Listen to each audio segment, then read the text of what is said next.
Dragons Rising, man, what a mission you had to accomplish.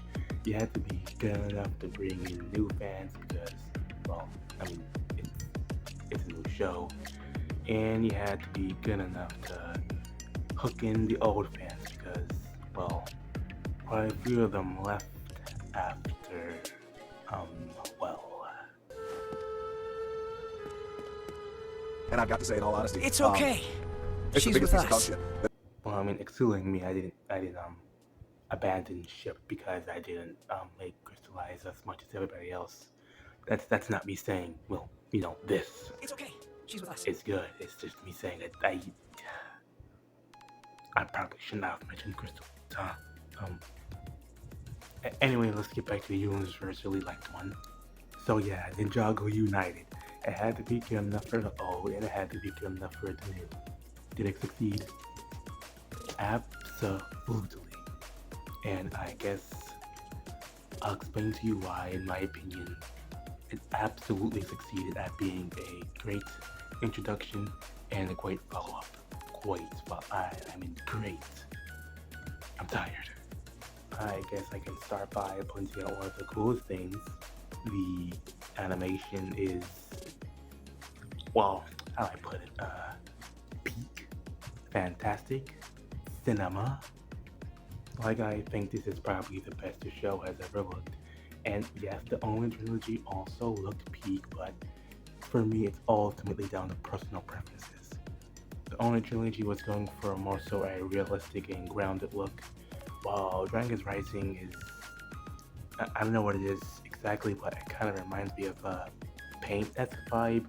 Like the shot of the monastery, the way the wood is textured in the rock of the earth, it just looks kind of painty to me. Skies, like the textures, oh my god. They somehow managed to make the characters more textured, which is, I don't know how, but that's really cool. I can, continue to yap about how cool the show looks and how awesome the animation is, but I mean, I won't. I'll just put pictures on the screen. Look at that. Does that not look cool? Does that not look peak? Um, okay, that's all wrapped up with the animation. Characters. How about characters? Yes. We can start with Aaron. Aaron is awesome. He's voiced by Devin Mack. Devin Mack plays the Skull Sorcerer, and if you didn't know, I kinda somewhat just a little bit like the Skull Sorcerer. Not too much though. Also, like that up there is not a cosplay for the Skull Sorcerer, so don't expect anything on that because I obviously don't like the Skull Sorcerer. I don't know where you got the notation from. Like honestly, more on his character. He is such a sweet and lovable guy. He reminds me of like Lloyd and Cole. It's like if you merged the best parts of both of their characters. Get it? Merged because of the thing that happened in the show. Oh my god, bro. Oh, hell no. So yeah, personality wise, I absolutely love him. Arc story wise though, I mean he doesn't really have too much to work with in my he has stuff to work with, he has family stuff and him learn to harness his Benjitsu object thingy powers, but it's not as interesting as other stories. It's not bad, it's just not as good. To put it simply, Eren is good. I just think he needs a little more sauce. Who doesn't need any more sauce though is Sora. Before I talk about Sora's character and stuff, I just want to talk about her design. Eren's design, it's cool.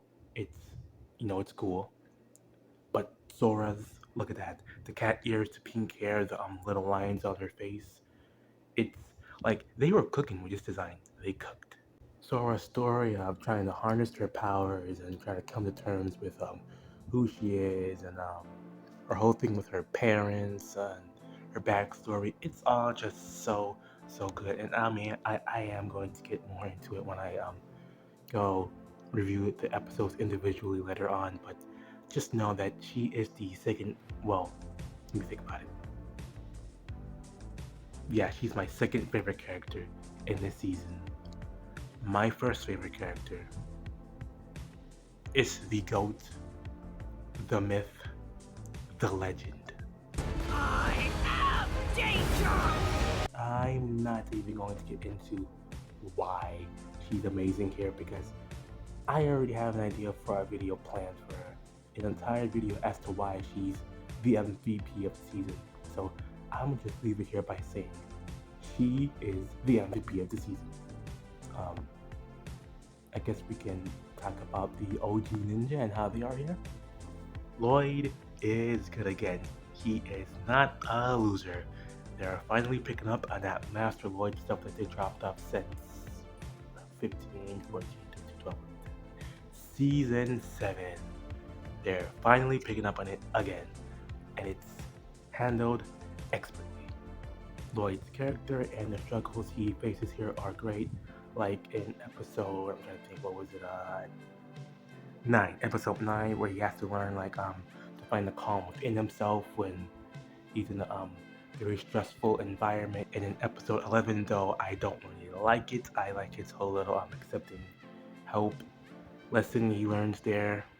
His character, as I mentioned earlier, is not lame. He's nice. He's charismatic. He's just really a fun character, which I can't really say for the previous installment. There, he just kind of felt miserable to watch. Here, it's fun. I love Lloyd here, and I'm really excited to see more of the whole Source Dragon vision, where that's gonna go, and him training Wildfire because the GOAT, her arc, it's not done yet. She still got more to learn. Kai, now this this is a hot take. I was gonna say it might be, but absolutely is. I love seasons 8 through 15 Kai more than I like season 1 through 7 Kai. Absolutely. I was absolutely fine with this character change. I much prefer the cool, chill, laid back, hothead, fire character over to whatever the heck season 1 to 7 was. He was very annoying in those seasons to me. So I never had a problem with him in those seasons. But Kai in Dragon's Rising it just blows it all out of the water. What they do with him, specifically in episode 17, the administration is great. I'm character growth for Kai? What? Thank you, I've been waiting. He's also really, really funny here. I thought he was funny in not season 8, not season 9 or 10. In season 12, and I thought he was funny in season 12, but he's much funnier here. His interactions with Nia and Lloyd in the Riders of Destiny, King and Queen Buzzkill, they're here to congratulate me, Master of Boogers. He's very, Lloyd, charismatic and just so fun to be around again. Speaking of Nia and Lloyd, how about we talk about Nia? Nia is good. I mean, obviously she's much better here than in. Okay, I'm sorry. That's gonna be the last time. Nia doesn't particularly stand out to me here, but she's so much better than. I lied. I mentioned it again. I'm sorry. But yeah, it's just some classic Nia stuff seasons 14, season 12. She's good again here. And it's nice to see. Zane is also pretty cool. Get it? Because he's Ice Ninja. I like his Zane Day thing. His interactions with Frohickey are cool. He did the Death Note reference, which I don't watch the show, but that's really cool. They referenced it. Zane is cool here. He reminds me a bit of his. It's a Wild Brain Zane, but not as, I guess, robotic. He has more of a personality. I don't know if I mentioned it, but his interactions with Frohickey, the GOAT, they're amazing.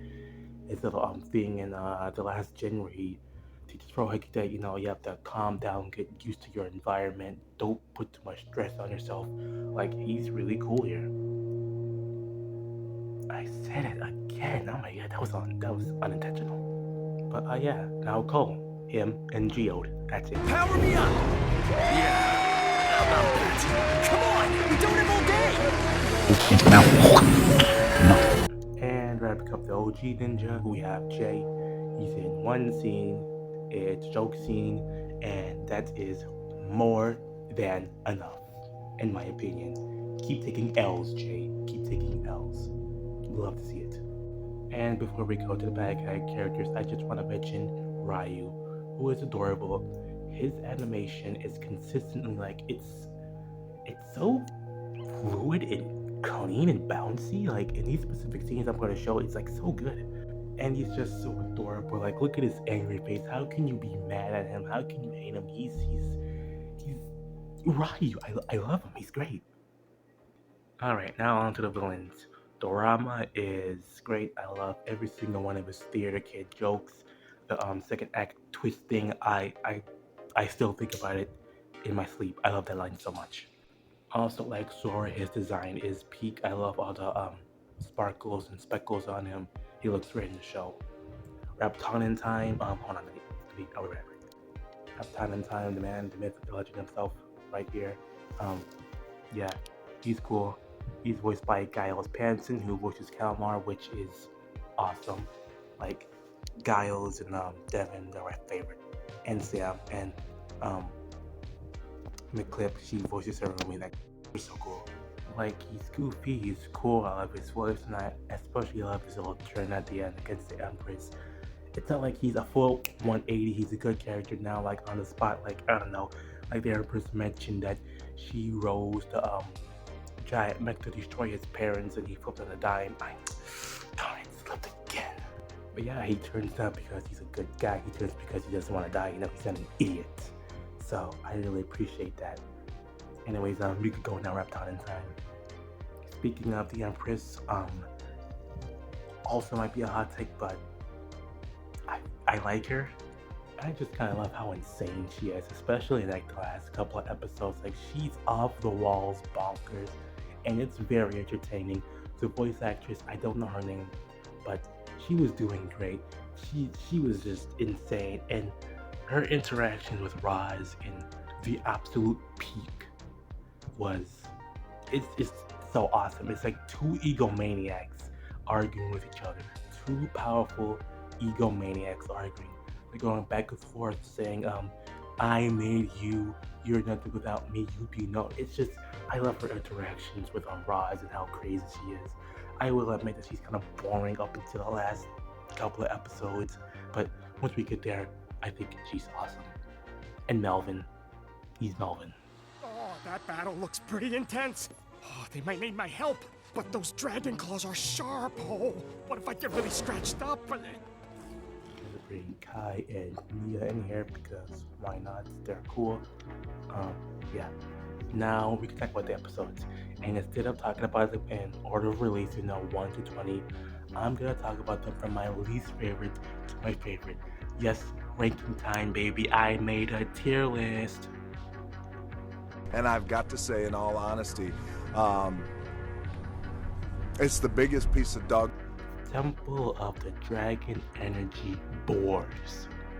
Oh, speaking of that, here are the cores I have. They're very, very cool pieces. Back to the actual review. This episode felt like all plot, no story.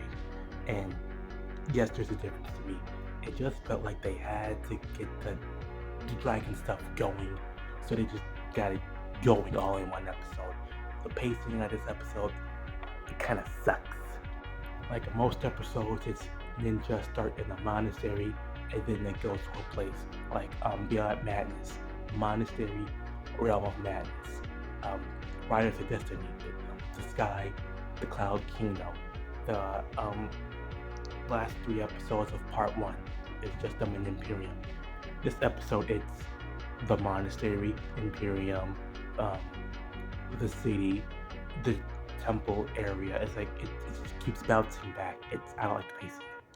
The new lore thing about how the first Benjutsu Master made other realms it's fine. I didn't like it at first because I was like, he doesn't create realms, but I interpreted that as him creating the universe, not like the land and all the people and stuff there. So like I can accept it. That's fine.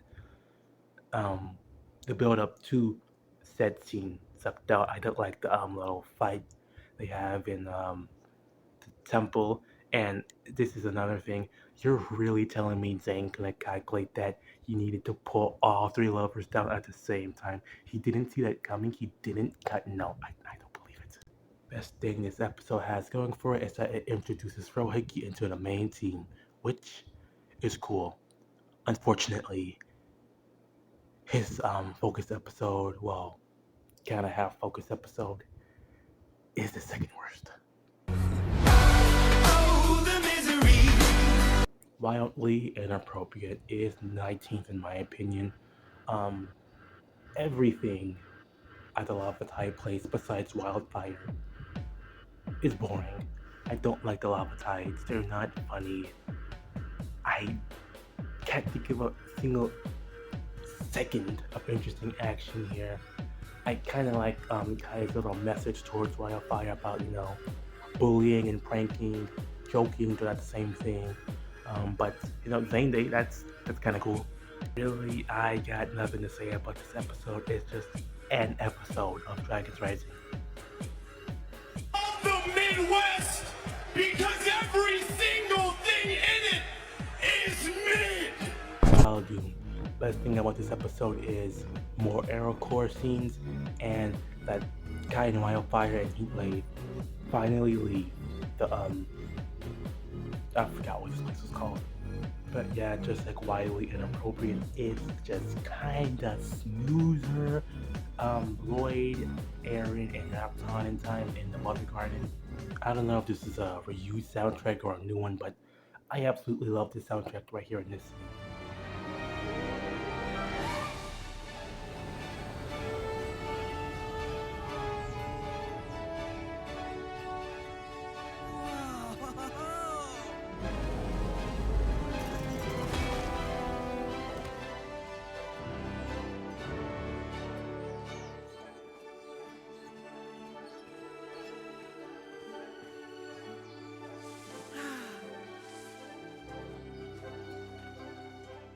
Actually, this scene as a whole, I think it's the opening. It's really cool. I love Aaron like telling Lloyd about multiple different pie crust flavors and him like being tired and shocked and just exhausted by it. I love the way it looks, the Mother Garden. It just has this mythical, like, cool feeling to it when they arrive. What else? The Heat Wave versus Giant Lava Tide fight was actually very cool. They meet Cole in this episode, Nia and Sora, so yeah, I'm sorry, this one kind of sucks. Mid! Oh my god! And I don't remember what happened here, so I'm going to go skim through the episode. Okay, it sucks that I forgot what happened in this episode because I looked through it and it's actually very cool. First time actually seeing the Goat Wildfire, her interactions with Lloyd are great. Like, character interactions in the season are very, very amazing. We get some more great dragon content, and I'm going to talk about this more later when I get to episode 19, I think it is. But I just love the scene where Sora and Sora are just interacting and like trying to escape out of Imperium. It's very cool. Teen Imperium Protection Force, whatever they're called. They're fine. Like, I like how they constantly keep on hyping Aaron up. That's definitely the validation he deserves and needed. So that was very cool. The hoverboard chase at the beginning of this episode is also very, very, very awesome. Yeah, that's it, I guess. Overall, a very cool episode. I mean, cooler than I remember, but yeah, it doesn't stand out too much compared to the rest. Mid! Oh my god! Every single person who lives here is mid! More like, more like beyond midness. I'm kidding, this episode's fine. I just am not that interested in whatever the heck is going on with the Draglings. Dragons though, I mean, the show's called Dragons Rising, so I'm really glad they handled the dragon aspect very well. I really like how we see bad dragons in this episode. It's like, really helps show you how much dragons are just like people. We are all dragons. There's good dragons and there's bad dragons. They're not just all these good, friendly, innocent creatures. And we see them like harm innocent Craglings, and I think that's pretty cool. It just kind of sucks, so I don't care about the Craglings. I'm pretty sure this is the first episode we see Nia speak in, and in this episode, classic great Nia stuff. I love her "I'm gonna kill you" line when like she's over here sobbing about how Kai might be gone, and then the first like second he comes running back after making a stupid mistake, she's like, "God darn that idiot." Yeah, overall a very nice episode. I take back my beyond midness insult. The only problems I have are once again I don't care about the Craglings, and I'm just a bit confused what Ryu did at the end to make the Earth dragons go away. I'm sorry, lava dragons because they shoot fireballs, but that's Cole's core dragon, so I guess it gets a mixture between Earth and fire, which I guess would be lava. Um, yeah, I'm just confused what he did there. Yeah, cool episode, cool characters, and cool stuff. What the hell? Oh my god! The Calm Within, episodes 8 and 9 confuse me a lot because it's kind of just one giant fight in Imperium, and there isn't like that much unique stuff happening here. It's just them fighting and getting the dragons out of Imperium, so I kind of get them confused. Anyways, this is a banger episode.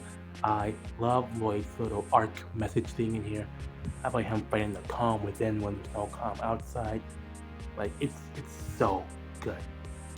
And his little flashback in the beginning. The only problem with it is that they didn't get Jillian Michaels to voice young Lloyd. Sam Benson voicing young Lloyd sounds kind of weird. The way it looks, I have no problems with. I know people say it looks weird, but I mean that's kind of how water reacts to objects outside, like Wooski and his face being shiny. That's how I expect it to look. But yeah, nothing much happens here except Empress Beatrix. She comes out again since episode 2, I think. Um, yeah, this is the episode. Once again, her interaction with Roz is amazing. Her I will not take orders from Outlanders. Like they were cracking from the start. It was falling apart already. And two more things. One, Raz literally clapping dragons here was awesome. And two, Zane appears again for this in this episode. And he does robot stuff. They don't even hug him. Like when Kai meets Lloyd, they hug. When Mia meets Kai, they hug. When Mia meets Lloyd, they hug. They all hug, except Zane, which that's kind of unfortunate. They don't get to hug Zane, but yeah, it's still cool. Cool episode. Into the mouth. Nice. Next, the battle at the second monastery. You want to talk about some peak animation? Go ahead, play the scene. And that is exactly why you are capable of being a conduit. Approach the sphere.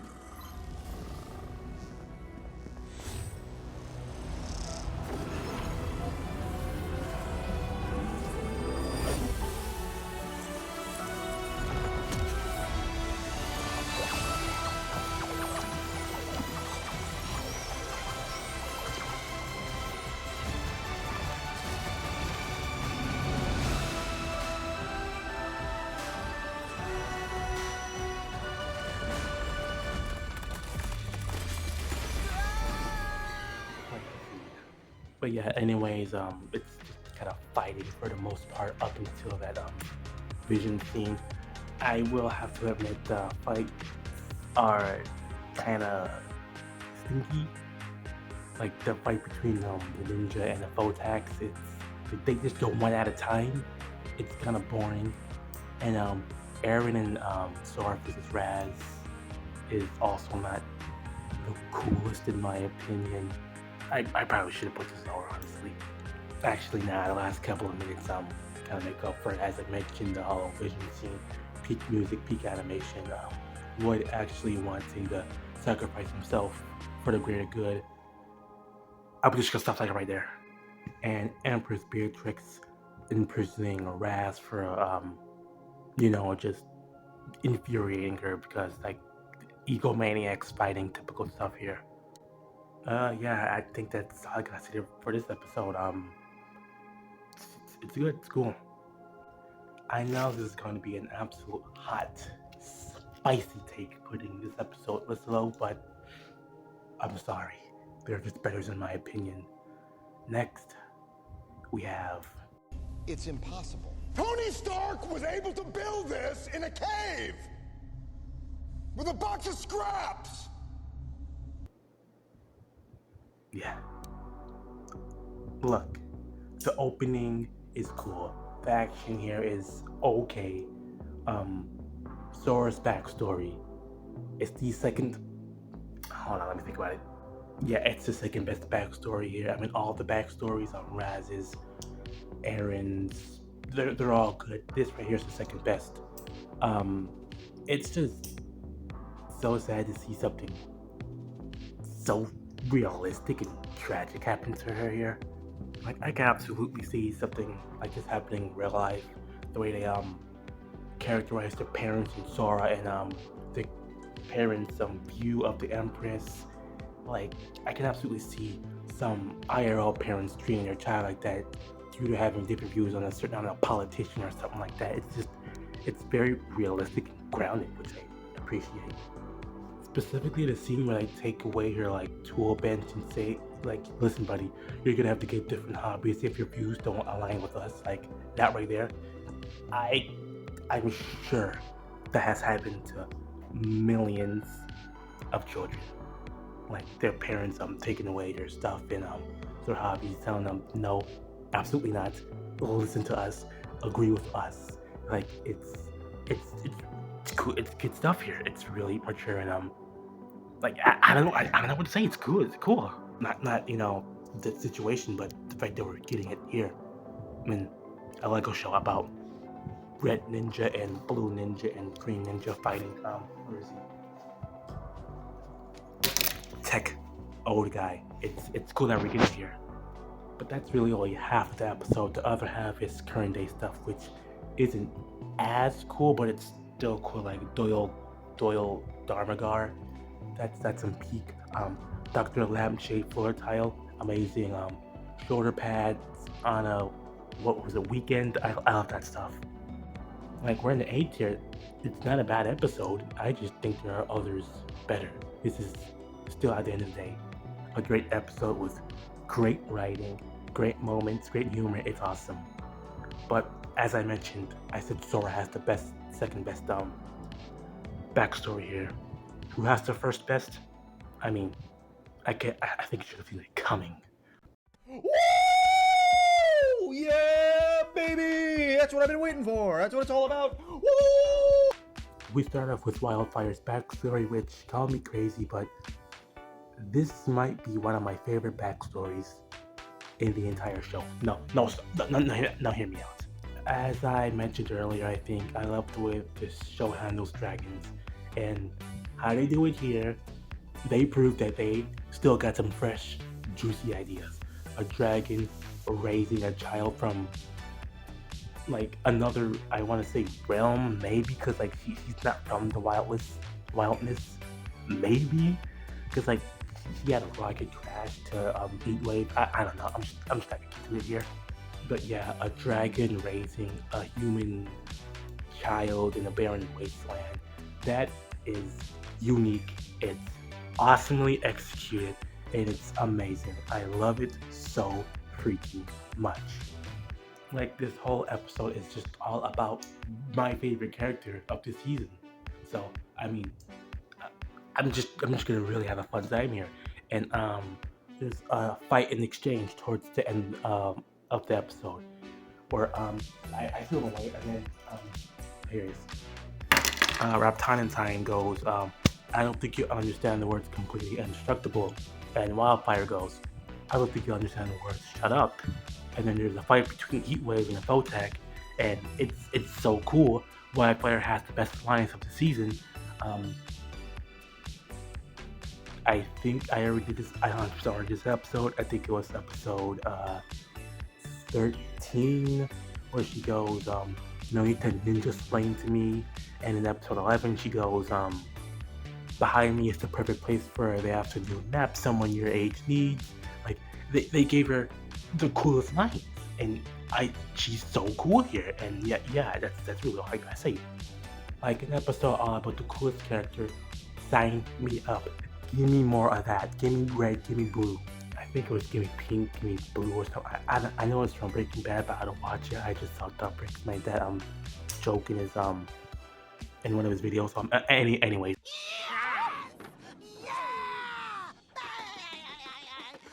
Better luck next time, buddy. Crossroad Carnival, cool episode. I mean, like the rest of the season, it's a beautiful episode. I don't think I mentioned this, but the skies are they're stunning. I love Sora and Aaron's training. Sora and Aaron's training at the beginning of the episode. Lloyd's little I want to be just like Wu meditation carpet thing. The whole training grounds rising up. That is so cool. The Crossroads Carnival. Another cool thing. I love how much we see the stuff the citizens doing. You know, they have carnivals. They have Zane Day stuff. They have like junkyards. It's very cool. I love the world building, I guess it's called. Yeah, it's very cool. And Dorama, the theater kid is introduced here, and he's cool. His fight scene with Aaron and Sora before the giant stage mine pops out. I mean, it kind of sucks, but you know, it's still kind of cool because I like Dorama. He's such a fun character. Oh yeah. Another thing I love about this episode is that it gives me like season 1 of Masters of Spinjitzu vibes, where it's like a side-esque mission. Aaron and Sora gotta go find out what's happening with the Whack Rats, but it also ties into the great story because Roz comes at the end to recruit Dorama, and we know he goes to help Beatrix and stuff, and Lloyd. Oh my god, the tent scene. Beautiful music, beautiful dialogue, I love this scene. This is like, I think a top 10 scene for me. It's so nice. Yeah, Crossroads Carnival, it's fantastic. Man, God, I think I just reached 10 episodes maybe. I'm halfway there, and I think God, I can't articulate it, but I'm not even. I just reached halfway there, I think, and I'm already saying peak so much. Like, this is a peak. This season is so good. Oh, yes! Yes! Yes! Yes! Gangs of the Sea. I'm gonna keep this one brief. Giant crab kaiju. That's it. That's all I'm gonna say. Also, non-binary character. Giant crab kaiju and them. That's all. That's it. That's all. Into the mouth.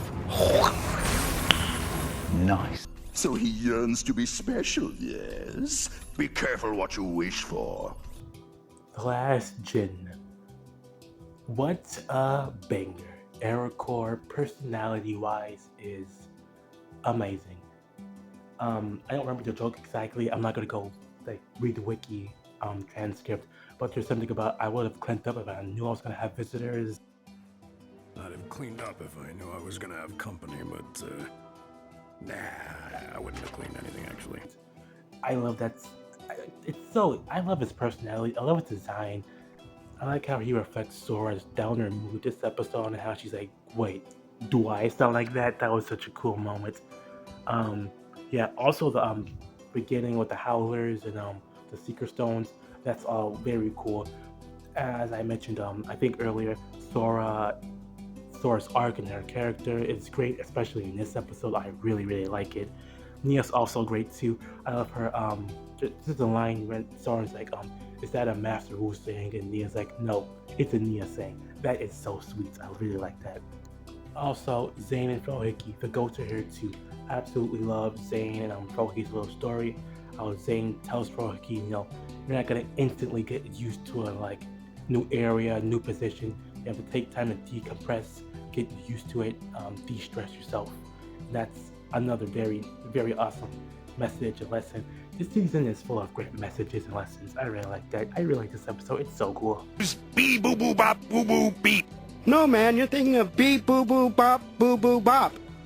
The administration has the best Kai scene since not 15, not 14, not 13, not 12, 11. Let me think about 11. Yes, it's this scene right here where Kai talks about how he couldn't stop Oreo. The best Kai scene is at season 11, where he admits that how he wasn't as good as the other ninja, how he takes his lessons and uses it to help calm down Wildfire, their interactions and their scenes. Magnifique.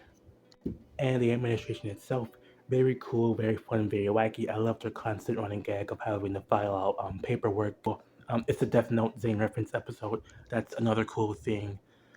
We get more stuff about Aaron's parents and a very cool expansion to the merge. How there's like empty pocket spaces where people are just sitting, drifting there because just empty spaces because land just it merged. So of course there's gonna be empty spaces. I like how they touch upon that. It's very cool. Expansion of the consequences in the world building and blah blah blah. It's very cool. This is the episode where Jay has his 5 seconds of screen time, and I'm happy that he has exactly 5 seconds of screen time. Sorry, but I'm not that big of a fan of Jay. Banger episode. Yes. Yeah. Next. This is great. Everything about this says exactly what I am and who I am as a person. It's my defining trait. It's beautiful. The Merge Part 2. Not as good as the Merge Part 1 in my opinion, but still a pretty banger. The train fight is awesome. I love Lloyd and not Roz's, Rapton's exchange. Once again, it looks fantastic. Beautiful animation with the new bounty and the trio. I'm sorry, the squad. Aaron, Lloyd, Sora, and Ryu traveling to the Three Peaks, I think it's called. That's beautiful. And the scene where like the Imperium guards chase them down. It looks beautiful. I love the Imperium soundtrack song. It's very cool. Yeah, the Kai flashback. The Kai flashback here, it's awesome. Once again, I love how the ninja hug each other after seeing each other after like presumably 5 years. It's so nice. Yeah, it's a cool episode. Lloyd connected with the matriarch and unlock his Spinjitzu burst, which I'm not gonna sit here and pretend it's not a Spinjitzu burst. It looks exactly like Spinjitzu burst, so I'm gonna call it Spinjitzu burst. Yeah, very cool scene. First scene where we see the Empress and her introduction at the end of the episode was very cool. This is just a very cool episode. I got to say, bang, he had another banger.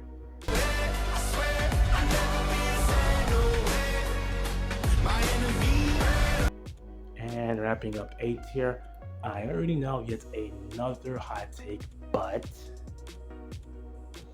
yeah, now hear me out, okay? I wanted S tier to only be 5. I wanted to be a top 5, and it was between this and the next one. And I'm sorry, I had to go with the next one. This is a great episode. Like the fight between Nia, Lloyd, Zane, and the Empress. That was peak. It was amazing. Sora's speech about how we're all dragons, how the Empress basically like manipulated everybody, and how they have to rise up. That is better than Lloyd season 9 resistance speech. I'm gonna just say it right here. The fight scene between Xanth, Gyro, and the Empress, baller. I love how the Team Protection Force came back in clutch. They dug up and they realized how much of a scumbag their Empress is. That's very cool. And I also think it's kind of realistic. If you're, I guess, Empress or politician or whatever, lied to your face, I would assume you would either A, be the Team Protection Force, or B, be Sora's parents in the finale, which we'll get to. And right here, this is cool.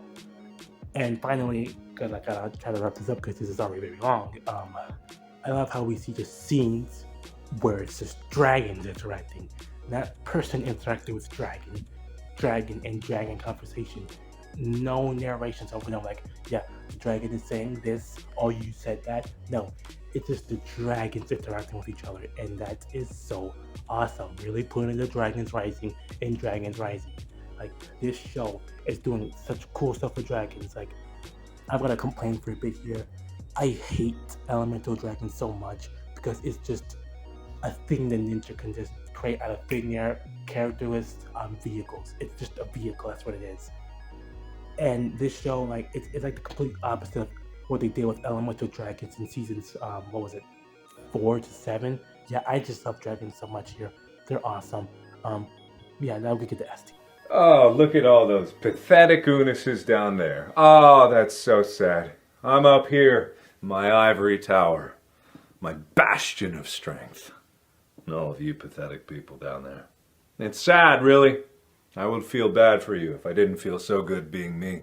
Here, I had to get some water because I've been talking for like 40 freaking minutes. Before we get into the top 5, I just want to show off this Raz brickhead right here, which I made myself of this person's design. I don't know the name at the time, but I'm gonna put a picture of their Twitter and the tweet they made up with the design up, so you can go follow them and like tweet because this is very cool. Anyway, top 5 time. I'm gonna keep this one brief, just like Gangs of the Sea, because it's just really that simple. Cole and Geode. That's it. Mainly Cole, because Cole here is characterized like amazingly, and he's so cool. Freaking B1's a giant robot thing. Like, look at this right here. That is like, oh my god, Cole is so cool. But yeah, closing point: Cole and Geode. Next episode.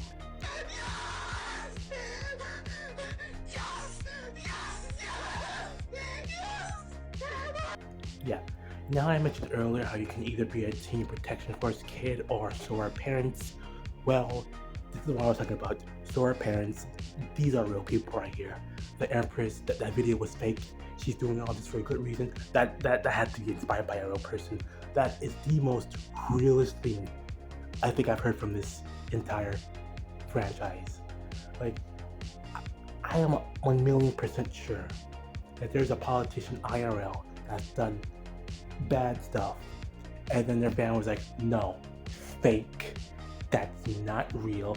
They had a good reason to do that if it is real. That exchange, that line, that right there, that was some peak stuff right there. And the scene where Sora unlocks her true potential because she realized she doesn't need the approval of those phony frauds. It was amazing. Also mentioned this earlier, but I love crazy psychopath Empress. She's literally launching portals to send people into different places. Like, that is some psychopath behavior. And I love how Aaron and Sora basically tag team her. Like, Sora destroys the gun and Aaron kicks her through the portal. The thing is, on Wednesday reached the tipping point with the merge. Ninja just go on the streak of saving people, and I love seeing scenes where Ninja saves people. Like, being a hero is just beating up the bad guy. It's about saving their innocence, and you see that so much here. Not just the finale, but the entire series. And by series, I mean one season. We get yet another scene of Aaron contemplating about his parents, and then Lloyd reaches the peak animation status again, where he, gets the cores and goes golden power mode again. It's very cool. Although the scene where Lloyd goes to free the matriarch dragons, because like, yet another showcase of how dapper Lloyd is. Like, I'm sure like that dragon being in prison there must have been on his mind the whole entire time, and him being able to go free it, and must have just been so nice for him. Also, the giant dragon mentions how Ryu is special. I mean, of course Ryu is. He's the GOAT. Why wouldn't he be special? Ends with Aaron making pie, Kai talking about how Wildfire has a different element to him, which right now I'm not really buying, but I hope they could do something cool with it. And Raz setting up for season 2 with whatever that red-haired girl name was. Yeah, this was a banger finale to a banger season. But it's only the fourth best. We get 3 more.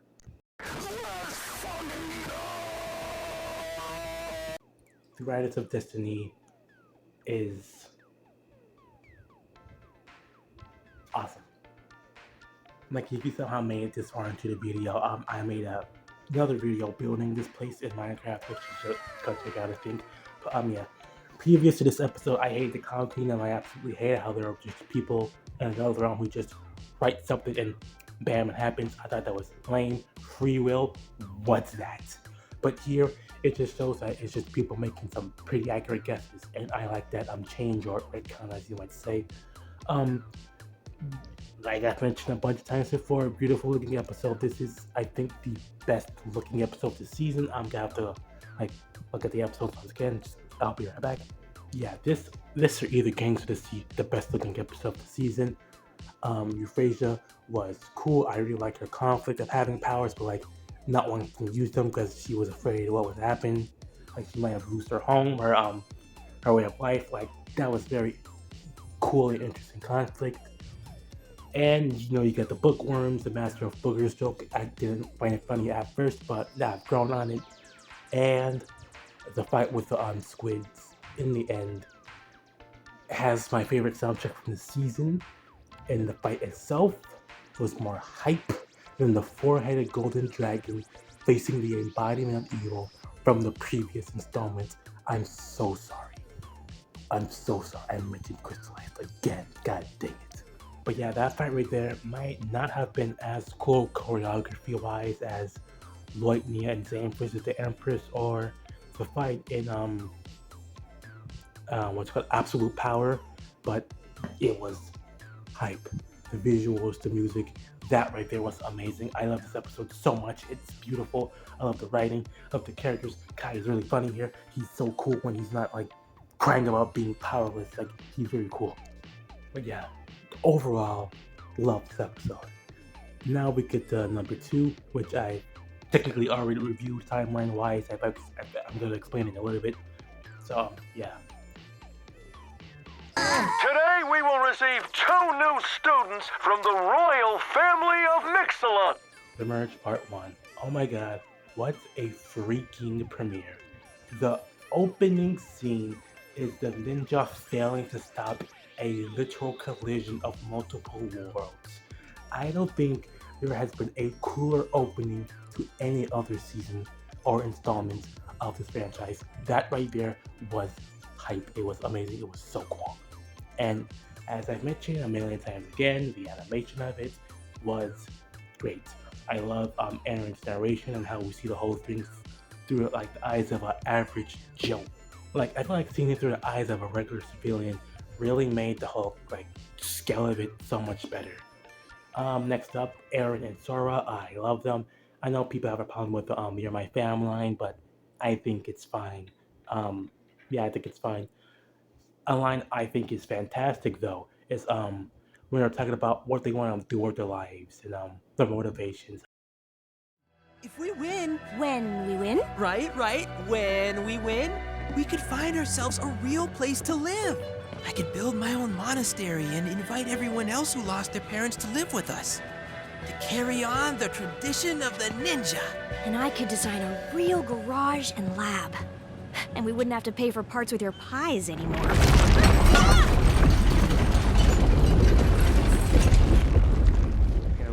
Like that right there is so sweet. It's so it's like I love it so much, man. The race they have towards the end of the episode is amazing. I've said it 1,000,000 freaking times, but the animation is so cool. The Imperium stuff we get here, our first look at Raw as our first look at Raptonin time, it's awesome. This is just an overall fantastic premiere, and it ends just perfectly with Sora and Aaron losing all hope. They're like, oh darn, we're going to jail, what a shame. But then would you look at that, the legendary Green Ninja himself comes in, and I just love how even the Imperium guard, a guy from another freaking world who has never met the ninja before, is like, Wait, aren't you? No way! I love that so much. It just hypes Lord up to be this cool guy. So it's good episode. Second best episode. This right here is my favorite thing ever. In the history of forever. I think about this every day. I think about this all night long. I stay awake, not sleeping, because I'm thinking about this. And my favorite episode of the series or season so far is Absolute Power, or as I like to call it, Absolute Peak. As I've mentioned before, I love Empress Beatrix and Raz's interactions, and this right here is the pinnacle of them. Their argument in like the cell area jail, where they're like, I made you, no, you didn't make me, I made you. That right there, egomaniac fight of the century. I loved it so much. I love the writing so much of that scene. And the backstory, how Raz played up against her insecurities, and how he was like, yeah, your sister, she really is a scum. We should definitely take over this place. Let's go kill your father. Let's go and imprison your sister. Let's take it over. I'm definitely on your side. Like how she played her like a fiddle. That was cool. How they wrote like their interactions, and how they wrote how manipulative and smart Raz was so good. Like honestly, before part 2 came out, I was like, Dragon Rising part 1, it's good, but compared to season 1, that season was good and it had compelling and good villains. This season is good, but I don't think the villains are that good compared to the Serpentine and Pythor. But then we get to this episode and I'm like, Serpentine and Pythor who?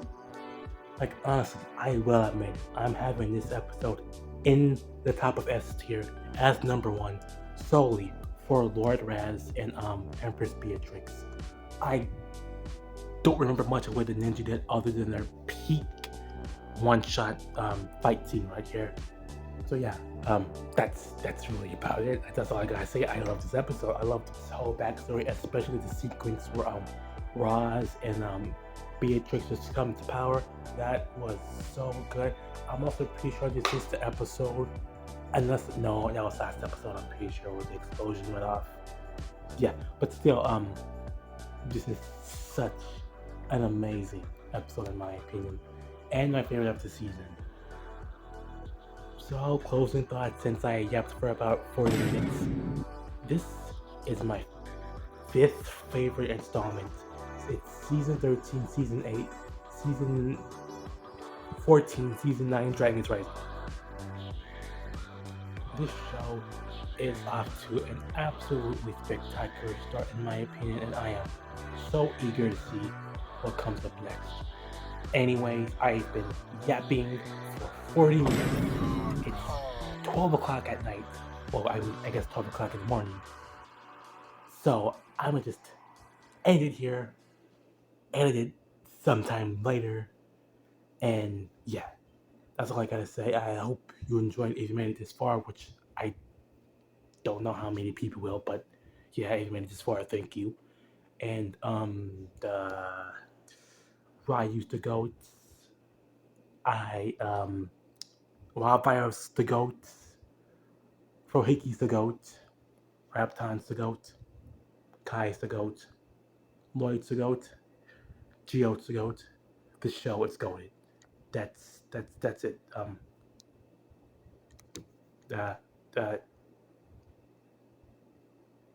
Goodbye.